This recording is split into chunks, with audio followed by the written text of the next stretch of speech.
Ito-try natin today ang Puffing Billy. Dadaan tayo sa Anzacs Beach, manonood ng Penguin Parade sa Phillip Island at kakain ng masarap. It's a rainy morning in Melbourne. Tipong pwede bang matulog na lang ako? Kaso nakabook na yung tour ko sa Klook. Buti na lang walkable from hotel to meet up point. Kaya nakapag quick gosleme breakfast pa ako. Isang gusto ko dito sa Melbourne, maraming Mediterranean at Middle Eastern na mga cuisine. Nagkalat lang sa paligid. Ayun na pala yung service. Andito na tayo sa first stop. Diba sabi ko nga ayoko nagpaplano this time. Kaya binook ko na sa Klook yung may plano na agad para wala na akong iisipin. Pati mga ticket, admissions, kasama na lahat. Pagsakay mo dito, dadaan ka sa gitna ng kagubatan, sa Dandenong Ranges, tapos sa scenic mountain view. Tititigan mo lang yung nature. Sa last stop namin, doon na yung pick up kasi diretso na kami sa Phillip Island. While stopping quickly dito sa Anzacs Beach na grabe yung alon at yung ganda as a person na easily fascinated sa nature talagang nagustuhan ko.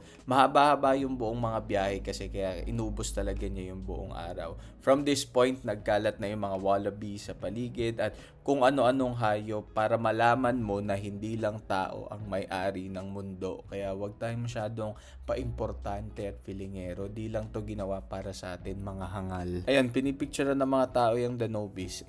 Wala naman. Parang normal lang siya sa akin. So, aanhin ko ba yan? Videohan na lang din natin. At ang finale na activity sa tour na to ay makakita ng mga little penguin sa kanilang natural habitat. Sila talaga yung mga rockstar dito. And ang gusto ko yung strict sila sa no pictures and videos para hindi ma-distract yung mga penguin. Pagbalik nila, bawal maingay. Talagang yung pagpapahalaga nila sa hayop, mafe-feel mo. Syempre, pinagkakakitaan kasi paano ba naman nila aalagaan at matutulungan. But at least ginagamit nila yung pera.